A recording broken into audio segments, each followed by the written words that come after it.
अस्सलाम वालेकुम दोस्तों, मैं हूं ज़िशान अली और पिक्टोग्राम चैनल पे आपको खुशामदीद कहता हूं। आज इस वीडियो में मैं आपको एक्सप्लेन करूंगा अडोबी इलस्ट्रेटर के तमाम टूल्स को।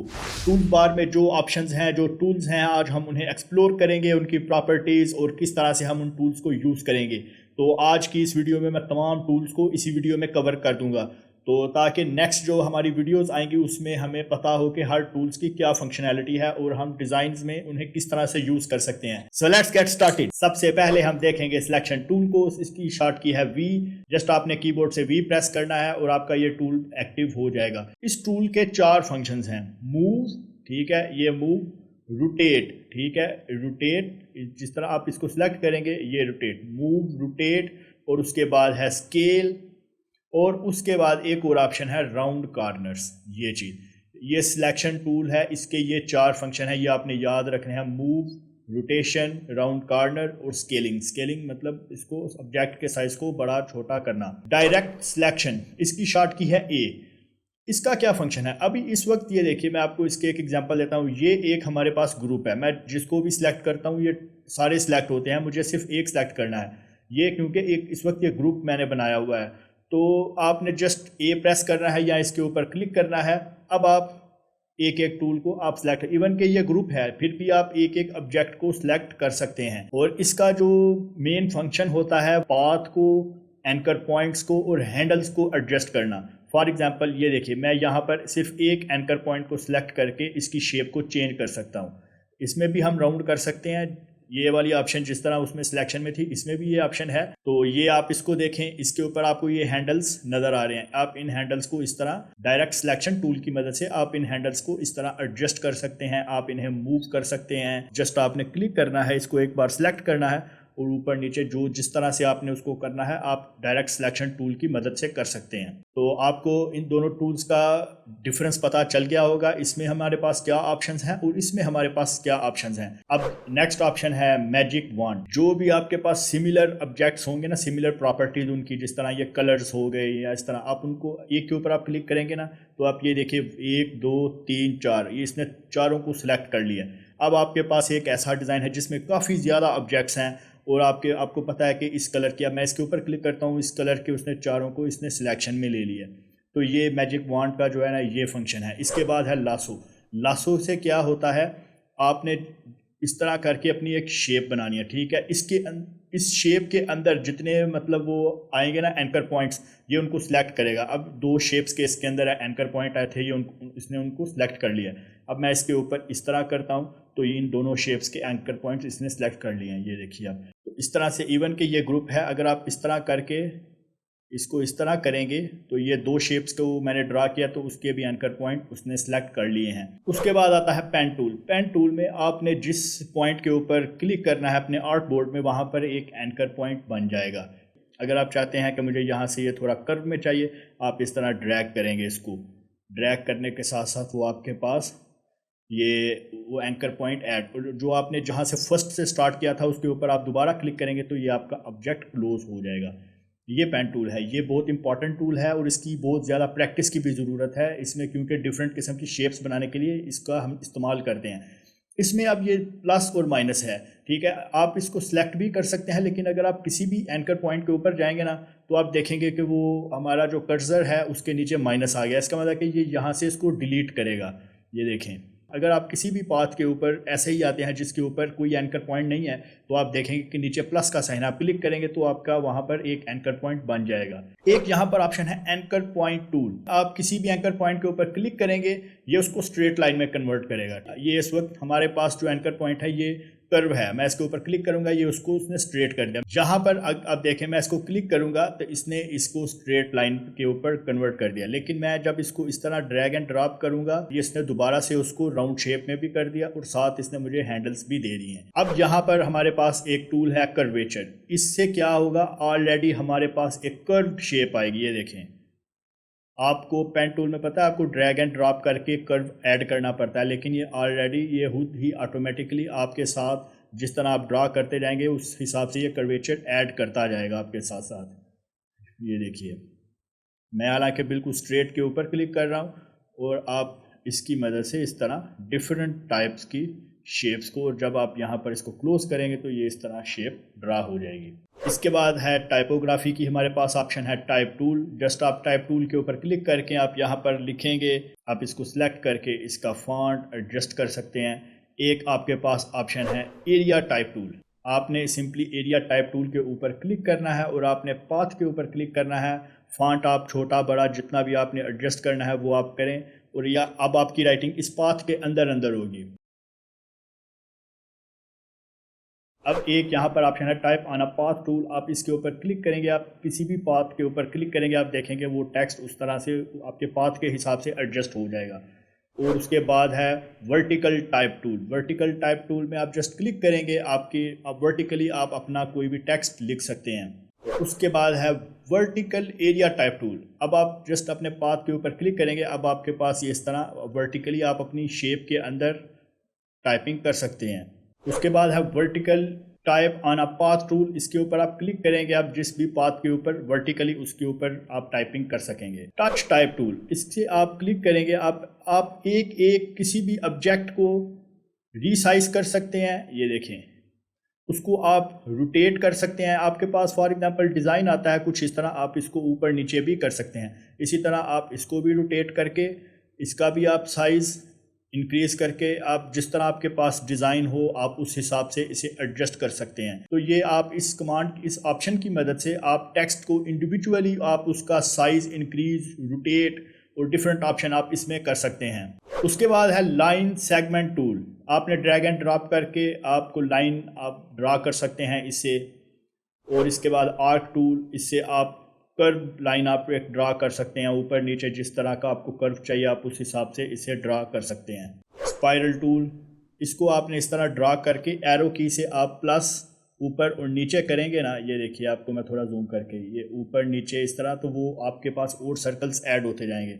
आप एरो की को डाउन करेंगे तो आपके सर्कल्स कम होते जाएंगे। तो जितने आपको ये इसके राउंड या सर्कल्स चाहिए आप उतने करके तो माउस को छोड़ेंगे तो आपके पास ये शेप ड्रा हो जाएगी। Rectangular grid tool, rectangular grid tool से भी इस तरह आप एक इसको ड्रा करेंगे, क्लिक करके होल्ड करके रखेंगे। अब एरो की अगर आप प्रेस करेंगे तो आपके पास रोज ऐड होती जाएंगी, और लेफ्ट राइट अगर आप करेंगे, फॉर एग्जांपल इस वक्त मैं राइट को प्रेस कर रहा हूं तो मेरे पास ये कॉलम्स ऐड हो रहे हैं। मैं लेफ्ट को प्रेस करूंगा तो कॉलम्स लेस हो रहे हैं। तो ये एरो कीज की मदद से आपको जितने ये बॉक्सेस चाहिए आप ग्रिड उस हिसाब से ये बना सकते हैं। पोलर ग्रिड टूल, ये भी सेम उसी तरह शिफ्ट प्रेस करके रखें ताकि इसकी शेप राउंड रहे।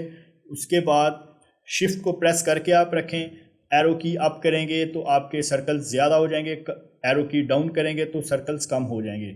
उसके बाद रेक्टेंगल टूल, इसकी शॉर्ट की है एम।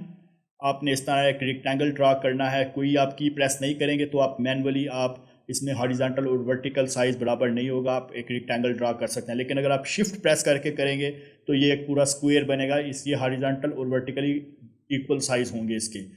इसके बाद है राउंड रेक्टेंगल टूल, ये आपके पास ऑलरेडी एक राउंडेड कॉर्नर में रेक्टेंगल आप ड्रा कर सकते हैं। एलिप्स टूल, ये भी सेम वही फार्मूला है, अगर आप शिफ्ट प्रेस नहीं करेंगे तो ये आपका एग्जैक्ट राउंड शेप में सर्कल नहीं बनेगा, लेकिन अगर आप शिफ्ट प्रेस करेंगे उसके बीच में आप देखें एक प्लस का साइन भी आ गया और ये एक एग्जैक्ट राउंड है, मतलब बिल्कुल बराबर हॉरिजॉन्टल और वर्टिकली इसका साइज बराबर होगा। पॉलीगॉन टूल, पॉलीगॉन टूल आप जिस तरह ड्रा करेंगे, आप कर्सर को मूव करेंगे तो उसकी शेप उस हिसाब से, लेकिन अगर आप शिफ्ट प्रेस करेंगे तो वो आपका बिल्कुल एग्जैक्ट पॉलीगॉन ड्रा होगा। लेकिन अगर आप शिफ्ट के साथ एरो कीज प्लस करेंगे तो ये आपके पास इसके कॉर्नर्स आप मज़ीद ऐड कर सकते हैं इस तरह से।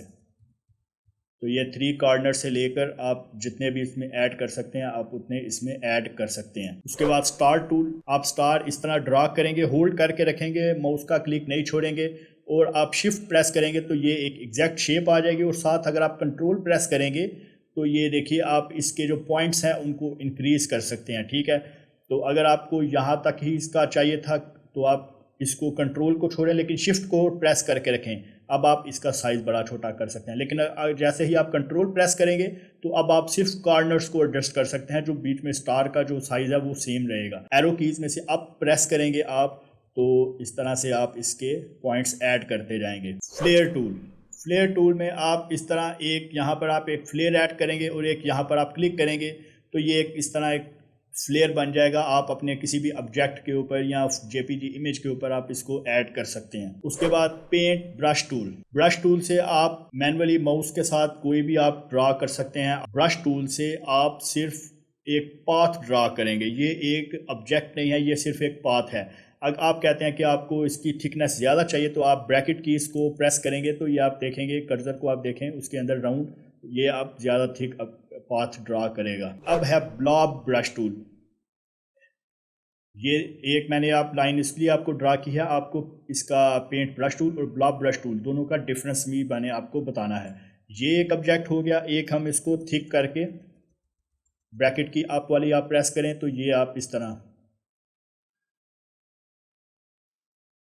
अब मैं आपको इसका डिफरेंस समझाता हूँ। ये देखें, ये सिर्फ एक पाथ है। आप ऊपर आएंगे ना, एक पाथ है, ठीक है। लेकिन अगर आप इसके ऊपर आएंगे तो ये आपको एक, ये पाथ नहीं, ये एक ऑब्जेक्ट है। आप इसकी आउटलाइन देख रहे हैं ना, ये इस वक्त एक ऑब्जेक्ट है, ये भी ऑब्जेक्ट है। ये जितने आप इसको ऐड करेंगे उस हिसाब से ये एक ऑब्जेक्ट बनेगा। लेकिन अगर आप उससे ड्रा करेंगे पेंट ब्रश टूल से तो वो सिंपली आपका एक पाथ बनेगा, चाहे आप थिक करके उसे बना लें।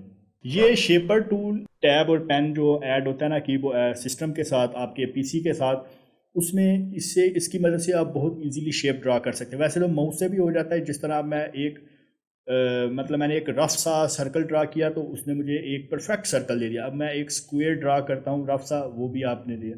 मुझे एक इस तरह का सर्कल चाहिए था, वो भी आ गया। इससे आप पॉलीगॉन भी ड्रा कर सकते हैं। पेंसिल टूल ड्रा आप ये भी सेम उसी तरह से, सिर्फ एक पाथ बनेगा ब्रश टूल की तरह से। लेकिन आप इसमें वो आपके पास ऑप्शन, ब्रैकेट वाली ऑप्शन नहीं है कि इसका इधर से आपको यहाँ से इसकी स्ट्रोक को जितना भी आपने पॉइंट उसको चाहिए आप उस हिसाब से उसको ड्रा कर सकते हैं। ये तकरीबन सिमिलर है ब्रश टूल से। स्मूथ टूल से आप अपने ऑब्जेक्ट्स को स्मूथ करते हैं। ये एक तो ये आपके एंकर पॉइंट जो है ना वो मतलब मिनिमम कर देता है। मतलब अगर आपके पास एक ऑब्जेक्ट है या पाथ है उसमें काफ़ी ज़्यादा एंकर पॉइंट्स हैं, आप सिंपली इस तरह से अपना जो भी इसे डिज़ाइन करेंगे वो उस हिसाब से उसको स्मूथ भी करेगा और मिनिमम एंकर पॉइंट्स उसमें ऐड करेगा। पाथ इरेजर टूल, ये थोड़ा सा कॉम्प्लिकेटेड है। इसमें यह है कि आप जितना ड्रा करेंगे ना उस हिसाब से वो आपका पाथ रिमूव करेगा। जॉइंट टूल के लिए आप पहले अपने दोनों ऑब्जेक्ट्स को, जो दोनों पाथ को आप सेलेक्ट करेंगे, उसके बाद आप आएंगे जॉइंट टूल में, आप इसको सिंपली यहाँ से लेकर यहाँ इसको मिलाएंगे तो वो अब आपका ये एक पाथ बन गया। इरेजर टूल से आप इस तरह से डिलीट कर सकते हैं, आप कोई भी आप इरेज कर सकते हैं। इसके लिए भी सेम ब्रैकेट अप और डाउन करेंगे तो वो आपका जो इरेजर है उसका डायामीटर इंक्रीज हो जाएगा। सीजर टूल से आप अपने पाथ को दो हिस्सों में डिवाइड कर सकते हैं। ये था एक पाथ, अब मैंने उसको सेंटर में सीजर टूल से क्लिक किया था तो वो उसने अब दो हिस्सों में हमारा जो ऑब्जेक्ट है, जो भी पाथ है, उसको दो हिस्सों में डिवाइड कर दिया है। ये scissor tool. Knife tool, knife tool से आप इसी तरह से कट कर सकते हैं। अब ये मैंने इधर से कट किया, मैं सिंपली सिलेक्शन टूल से आप अपना जो भी ऑब्जेक्ट आपने कट किया है आप उसको मूव कर सकते हैं। ये नाइफ़ टूल की मदद से आप कर सकते हैं। रोटेट टूल, रोटेट टूल इसकी शॉर्ट की है आर। आपका ये जो है ना, ये मेन इसका सेंटर, जिधर से ये इसका सेंटर, आप इसको चेंज करके सिंपली इस तरह रोटेट कर सकते हैं। जिधर से भी आप इसको रखेंगे ये उस हिसाब से उसको रोटेट करेगा। रिफ्लेक्ट टूल से आप इसकी शेप्स को, मतलब इसकी साइड्स को या आप शेप को चेंज कर सकते हैं। अब ये इसका इस तरफ है, आप इसको ऊपर लेकर जाना है, आपने सिंपली इसको क्लिक करना है तो वो उस तरफ उसका जो है वो उसकी साइड को चेंज कर देगा। रिफ्लेक्ट टूल से हम ये काम कर सकते हैं।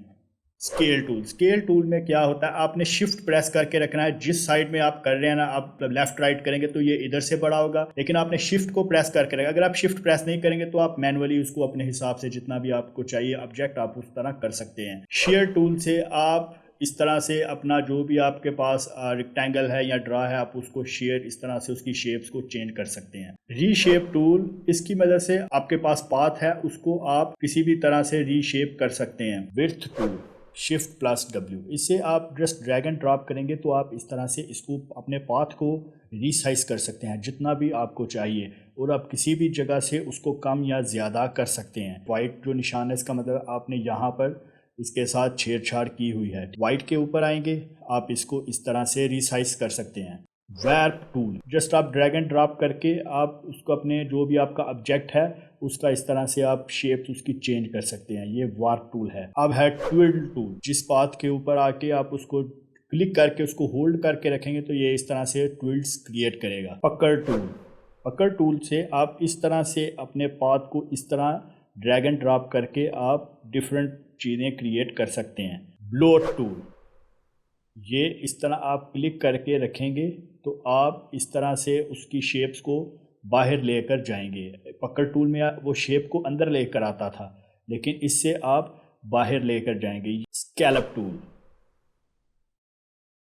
इसमें आप इस तरह ड्रैग एंड ड्रॉप करके इस तरह से आप स्कैल्प्स इसके क्रिएट करते हैं। इसकी शेप से भी अंदाज़ा लगा सकते हैं कि क्या चीज़ है स्कैलप टूल। ये है क्रिस्टलाइज टूल, मतलब जिस तरह आप क्लिक करके आप रखेंगे ना तो ये जिस तरह क्रिस्टल्स नहीं क्रिएट होते, ये उस तरह से ये भी तकरीबन स्कैलप टूल के जैसा ही है, लेकिन उसमें और इसमें यह है कि आप क्लिक करके रखेंगे, उससे यह है कि आपको क्लिक करके बाहर कुछ चीज़ें निकालनी पड़ती हैं।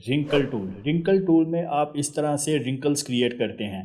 ये ऊपर और नीचे जो आपके ऑब्जेक्ट्स के नीचे ऊपर और नीचे इस तरह आप डिफरेंट किस्म के रिंकल्स क्रिएट कर सकते हैं, और बाद में आप इनकी कॉपीज़ को लगाकर इस तरह तो आप एक डिफरेंट किस्म के ऑब्जेक्ट्स वगैरह आप क्रिएट कर सकते हैं जो इसमें रिंकल्स वगैरह आपने मेंशन करने हो। फ्री ट्रांसफॉर्म टूल शॉर्ट की है इसकी ई। फॉर एग्जांपल अब मैं वी प्रेस करके इसको सिलेक्ट करके अब मैं ई प्रेस करता हूँ ट्रांसफॉर्म टूल के लिए, और आप जैसे ऊपर आपका ये कर्सर इस तरह होगा, आप ऊपर नीचे या आप लेफ़्ट राइट इसको डिफरेंट किस्म की एंगल्स में आप कन्वर्ट कर सकते हैं। इसमें और आपके पास ऑप्शन है पर्सपेक्टिव डिस्टॉर्ट, इस तरह से इसको इंक्रीज़ कर सकते हैं। अगर आप इसके आइकन को भी देखेंगे ना, ये देखिए एक तरफ से वो इंक्रीज़ है और दूसरी तरफ से वो कम है, जबकि दूसरी तरफ नीचे ये फ्री डिस्टॉर्ट है, इसमें भी आप इस तरह कुछ कर सकते हैं। ये देखिए आप यहाँ पर इसके पास आपके डिफरेंट ऑप्शंस हैं, आप जिस तरह से इसको एंगल देना चाहते हैं आप अपने ऑब्जेक्ट को, ये फ्री ट्रांसफॉर्म के ऊपर आप ये काम कर सकते हैं। ये है पपट वार्प टूल, इसमें ये होता है कि ये आपके पास इस तरह से कुछ पॉइंट्स आ जाते हैं, आप इन पॉइंट्स की मदद से अपनी शेप को किसी भी एंगल में कन्वर्ट कर सकते हैं। आप ये देखिए जिस तरह अब आप यहाँ पर एक क्रिएट कर लें, जिधर भी आप ये क्रिएट करेंगे उस हिसाब से आप अपनी शेप को चेंज कर सकते हैं। इसका एक तो बेनिफिट ये है कि ये एंकर पॉइंट्स क्रिएट नहीं करता, ये अपनी शेप को आप जिस तरह आपने शेप बिल्डर टूल Shift+M, इससे आपने क्या करना है, आपने सिंपल इस तरह एक लाइन क्रिएट करनी है। जिस तरह ये देखिए मैं एक लाइन क्रिएट कर रहा हूँ और जो जो ऑब्जेक्ट उसमें होगा तो उसने उसकी एक आपको एक शेप क्रिएट कर दिया। ये देखिए लाइव पेंट बकेट के, इसमें क्या होता है, आप जो आपके पास ये देखिए एक तो शेप बिल्डर है ना, उससे तो आप शेप्स क्रिएट करते हैं। शेप जब क्रिएट कर लेंगे जाहिर है आप उसमें कलर भी कर सकते हैं, सारा कुछ। आप कहते हैं यार मुझे शेप क्रिएट नहीं करनी, मुझे जस्ट कलर करना है, आपने एक डिज़ाइन बना दिया, आप उसकी शेप डिफरेंट है, ठीक है।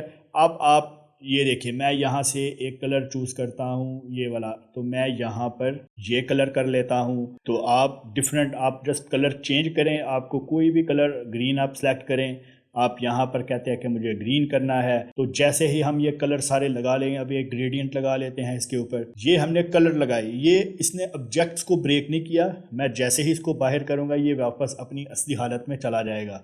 ये देखिए आपके पास कोई ऑब्जेक्ट है, आपने जस्ट कलर चेंज करने हैं, आपने ऑब्जेक्ट को उसकी शेप को या किसी भी तरह से उसको डिस्टर्ब नहीं करना, तो आप सिंपली इस तरह से कर सकते हैं। ये देखिए, और अब एक और टूल है आपके पास लाइव पेंट सिलेक्शन टूल, आप उन अपने जिन जिन कलर्स को आपने किया है आप उनको सिलेक्ट भी कर सकते हैं। ये देखें उसको वैसे अगर आप सिलेक्ट करना चाहेंगे तो आप जब इसको सिलेक्ट करेंगे तो ये आपका पूरा ऑब्जेक्ट सिलेक्ट होगा। आप कहते हैं यार नहीं मुझे जितना ये कलर किया मुझे बस उतना ही सिलेक्ट करना है, तो आप ये Shift+L के ऊपर या लाइव पेंट सिलेक्शन टूल करेंगे तो आप जिस जिस तरह आपने कलर किया है उस तरह से आप उनकी सिलेक्शन कर पाएंगे। Perspective grid tool Shift+P, object अपना क्रिएट करना है इस हिसाब से कि वो बॉक्स टाइप नज़र आए या इस तरह से उसकी 3D लुक नज़र आए, आप इसको इस तरह से चेंज कर सकते हैं। जिस तरह आपको जिस तरह से शेप चाहिए, आप चाहते हैं इस साइड से ज़्यादा नज़र आए और यहाँ से कम नज़र आए, आप वो भी कर सकते हैं। इस तरह से जो भी आपने लुक देनी है। अब आपने ड्रा करना है, आपने रेक्टेंगल टूल सिंपल लेना है। अब ये आपने यहाँ पर देख लेना है कि इस वक्त लेफ़्ट ग्रिड एक्टिव है, तो आपने सबसे पहले लेफ़्ट के ऊपर ड्रा करना है, फिर आपने राइट को सिलेक्ट करके फिर आपने राइट के ऊपर इस तरह से ड्रा करना है, तो आपके ऑब्जेक्ट्स उस तरह क्रिएट होंगे। डाउन अगर आपने ड्रा करना है तो इस तरह से आप नीचे से भी उसको ड्रा कर सकते हैं। यहाँ पर ही फॉर एग्जांपल मैं यहाँ पर एक डोर टाइप बना लेता हूँ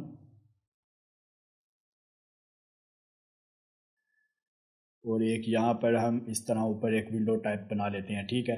तो ये देखिए इसको आप थोड़ा कलर दूसरा कर दें,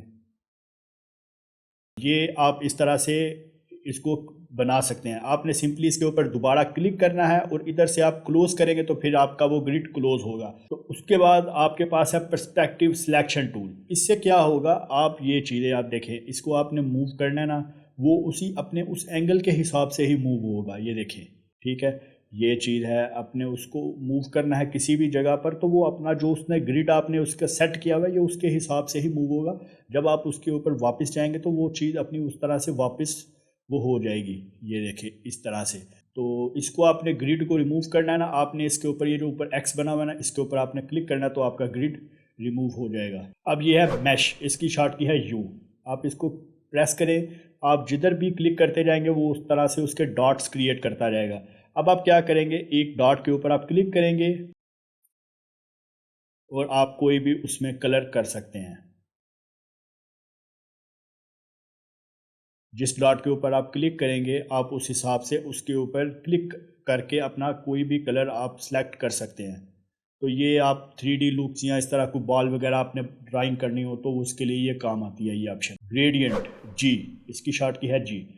इस तरह से आप करके इसको सिंपल आपने क्लिक करेंगे तो ये आपका पूरा ग्रेडियंट बन जाएगा। इस तरह से आप क्लिक करके उसको जिस हिसाब से आपने करना है ग्रेडियंट उसको ऐड करना है आप वो कर सकते हैं।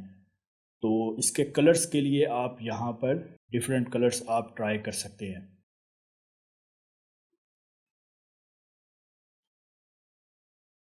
इस तरह से आप इसमें डिफरेंट कलर्स कर सकते हैं। ये है जी ग्रेडियंट।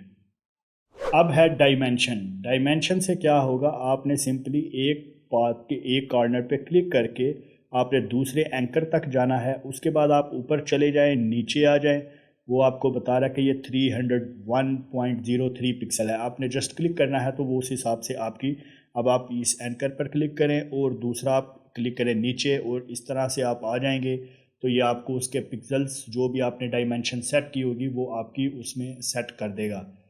तो जो भी डायमेंशन होगी आपके डॉक्यूमेंट की, आर्ट बोर्ड की, तो वो उस हिसाब से आपका साइज़ मेंशन कर देगा। यहाँ पर आपके पास एंगल भी है। एंगल के लिए आप इसके एक पाथ के एक साइड से लेकर आप दूसरे पाथ पर क्लिक करेंगे तो उसके बाद आप बाहर उसको मेंशन करना चाहते हैं तो बाहर ले जाएं। अगर अंदर आप क्या मेंशन करना चाहते हैं उसकी राइटिंग को तो वो आप अंदर भी लेकर जा सकते हैं। और उधर आप क्लिक करेंगे तो इस तरह से आप डिफरेंट डायमेंशंस क्रिएट कर सकते हैं। तो रेडियल डायमेंशन है, आप इसके सेंटर पे आकर आप इसके पाथ पर आएंगे तो जस्ट आप क्लिक करेंगे तो ये आपको बता देगा कि 93.34 पिक्सल का इसका रेडियस है। तो यहाँ से आप इसकी सेटिंग्स भी कर सकते हैं। जो भी आपको डायमेंशन का यूनिट, पिक्सल, पॉइंट, इंचेस, जो चीज़ें आपने सेट करनी है आप उस हिसाब से यहाँ पर इसकी सेटिंग्स चेंज कर सकते हैं। आई ड्रॉपर, इसकी शॉर्ट की है आई। आप फॉर एग्जांपल आपने इस बॉक्स को ये कलर देना है, आपने उसको सिलेक्ट करना है। आई ड्रॉपर के ऊपर आप क्लिक करके आप इसके ऊपर क्लिक करेंगे तो वो उसका सेम जो भी ग्रेडियंट है या सॉलिड कलर है वो सेम कलर आपका उस पर भी आ जाएगा। इससे एक तो आप कलर पिक कर सकते हैं आई ड्रॉपर से, और एक टेक्स्ट की प्रॉपर्टीज़ और जो टेक्स्ट का आपने चीज़ें चेंज की हैं, कलर्स कम्बिनेशन, फॉन्ट वगैरह, अब वो भी चेंज कर सकते हैं। उसके लिए भी आपने टेक्स्ट को सिलेक्ट करना है। टेक्स्ट को आप सिंपली सिलेक्ट करें, आई ड्रॉपर के ऊपर आके आपने जो करना है उसके ऊपर क्लिक करेंगे तो वो उसका सेम साइज और हर चीज़ वो उस हिसाब से कर देगा। उसके बाद है ये मेजर टूल। मेजर टूल में आप इस तरह से इसका एक पॉइंट से लेकर दूसरे पॉइंट पर आप आएंगे तो वो आपको इसमें उसकी डिटेल्स बता देगा।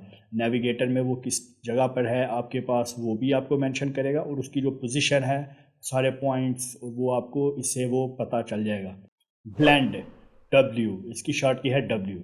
आपने इस तरह से अपने दो ऑब्जेक्ट जिसके ऊपर आपने क्लिक करना है, ये उसके लिए आपका ये ब्लेंड क्रिएट करेगा। डबल क्लिक करेंगे ब्लेंड टूल के ऊपर तो यहाँ पर आपके पास ऑप्शन आएगी स्मूथ कलर या स्पेसिफाइड स्टेप्स या स्पेसिफाइड डिस्टेंस। ये आपके पास कुछ ऑप्शंस हैं। आप स्टेप्स में आएँ, आपको ये 500 आप फॉर एग्जांपल करेंगे तो ये इस तरह से एक स्मूथ ब्लेंड आपका क्रिएट करेगा। आप अगर इसको जस्ट आप 5 के ऊपर करेंगे तो ये आपके पास डिफरेंट शेप्स उसकी आ जाएंगी, जो भी आपके पास इसका इस तरह से वो क्रिएट, और कलर भी आपके पास डिफरेंट आ जाएंगे। ये आप उस अपने हिसाब से देख सकते हैं आपको किस तरह का ब्लेंड चाहिए। सिंबल्स, प्लेयर टूल, Shift+S, इसको आप प्रेस करेंगे। यहाँ पर आपने आके अपना सिंबल भी चूज़ करना है। क्रॉस वाला सिंबल हम लगा लेते हैं। आपने क्लिक करके बस इसको स्प्रेड करना है अपने आर्ट बोर्ड के ऊपर तो ये सिंबल्स क्रिएट करता रहेगा। सेकंड ऑप्शन है सिंबल शिफ्टर टूल।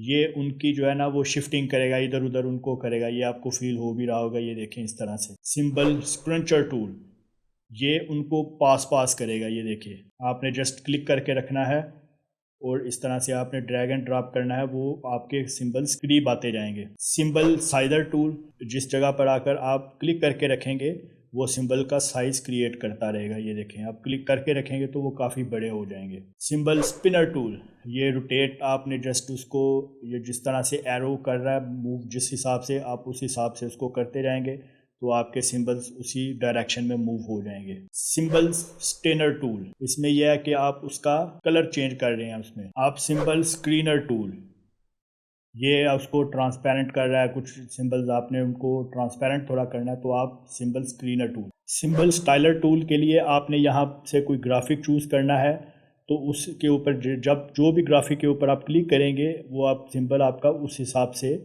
हो जाएगा। ये देखें, उसका जो भी कलर कम्बिनेशन या जो भी ग्राफिक आप चूज़ कर रहे हैं उसका कलर उस हिसाब से, वो जो भी ग्राफिक है उस हिसाब से वो चेंज कर देगा। फिर ये ग्राफ के टूल्स हैं, ये सारे ग्राफ के टूल्स हैं, ये यहाँ पर यूज़ तो नहीं होते ज़्यादातर। हम अगर कोई ऐसा आ जाए तो वो एक्सेल के ऊपर ही ड्रा करके हम तो ये कर सकते हैं इसमें, क्योंकि ज़्यादा लिमिटेशंस होती हैं। इस तरह से आप टेबल इसका क्रिएट कर सकते हैं, लेकिन ये कुछ ज़्यादा इंपॉर्टेंट नहीं है, इसलिए आप इसको यहाँ से इसको स्किप कर दें तो ज़्यादा बेटर है। तो यहाँ पर है आर्ट बोर्ड का ऑप्शन। अब आपके पास है ये आर्ट बोर्ड एक, ठीक है। आप यहाँ पर चाहें तो दूसरा आर्ट बोर्ड भी आप क्रिएट कर सकते हैं, जितना भी आपको साइज़ उसका चाहिए, आप बहुत बड़ा या जितना भी आपको चाहिए वो आप उस हिसाब से डिफरेंट आर्ट बोर्ड्स क्रिएट कर सकते हैं। ये देखें, तो जिस भी आर्ट बोर्ड के ऊपर आपने काम करना है उसके ऊपर आप जूम करके आप यहाँ पर काम करें। आपने मूव करना है, आप दूसरे आर्ट बोर्ड पर चले जाएँ। तो इनको डिलीट करने का सिंपल एक ही हल है, आप उसको सिलेक्ट करें और डिलीट प्रेस कर दें अगर आपको सिर्फ एक ही आर्ट बोर्ड चाहिए। उसके बाद स्लाइस टूल, ये जो टूल है ये आपकी जो वेबसाइट है उसके लिए ये बहुत आपके काम आता है। फॉर एग्जांपल, अब ये जो मैंने ऑलरेडी एक डॉक्यूमेंट ओपन किया हुआ है ना, तो ये 1920 और 1080p का एक कैनवस आप कह लें या आर्ट बोर्ड कह लें ओपन किया हुआ है। तो ये वेबसाइट का भी इतना ही लेआउट होता है। उसमें यह है कि आप साइड पैनल की जगह छोड़ सकते हैं, यहाँ पर भी आप डिफरेंट अपने किसी भी मेन्यू या कोई और चीज़ की जगह छोड़ सकते हैं। तो आप उस हिसाब से यहाँ पर डिज़ाइन कर सकते हैं। इस तरह से आप डिफरेंट स्लाइस क्रिएट कर सकते हैं। अब ये देखिए, ये मैंने एक ऊपर हेडर की ऑप्शन आ गई नीचे, और इस तरह आप डिफरेंट स्लाइस क्रिएट कर सकते हैं। ये वेब पेज के लिए ज़्यादातर काम आते हैं। तो स्लाइस सिलेक्शन टूल है, इससे आप सिलेक्ट कर सकते हैं यहाँ पर, और आप डिलीट प्रेस करेंगे तो आप जितना भी आपने स्लाइस आपने क्रिएट किए होंगे वो आप डिलीट कर सकते हैं। तो ये हैंड टूल आपको पता है, जस्ट आपने वैसे तो ये एच से भी आ जाता है, एच प्रेस करके ही आप स्पेस बार प्रेस करके रखेंगे तो भी आ जाता है, तो आप अपने आर्ट बोर्ड को मूव कर सकते हैं। तो ये जूम जी प्रेस करेंगे तो माउस के साथ आप लेफ़्ट राइट करके भी जूम इन जूम आउट कर सकते हैं, और अगर आपने आल्ट प्रेस करके स्क्रॉल की के साथ भी आप जूम इन जूम आउट कर सकते हैं। तो ये इसका टूल बार्स की कुछ ऑप्शंस थी जो आज हमने एक्सप्लोर किए हैं। मुझे उम्मीद है आपको इसकी समझ आएगी। देखें, आप इसकी प्रैक्टिस कीजिए। ये मैंने आपको इसका सारे टूल्स का ओवरव्यू दिया, ठीक है। आप हर टूल की प्रैक्टिस कीजिए, इससे ये होगा कि जो हमारी नेक्स्ट वीडियो आएगी जिसमें हम काम करेंगे डिफरेंट चीज़ों के, तो आपको ऑलरेडी इसका नॉलेज होगा कि किस टूल्स के साथ हम क्या काम कर सकते हैं। इसकी प्रैक्टिस कीजिए, और उसके बाद डिफरेंट टूल्स के ऊपर आप देखेंगे ऑल्ट शिफ्ट और कंट्रोल, ये 3 बटन्स के साथ कुछ फंक्शंस चेंज होते हैं। आप उसको भी एक्सपेरिमेंट कीजिए। तो ये अगर आप करेंगे तो ये आपके लिए हेल्पफुल होगा। इसकी प्रैक्टिस ज़रूर करें। मुझे उम्मीद है आपको ये वीडियो पसंद आई होगी। इंशाल्लाह नेक्स्ट वीडियो में नए टॉपिक के साथ फिर आपकी खिदमत में हाज़िर होऊंगा। अल्लाह हाफिज़।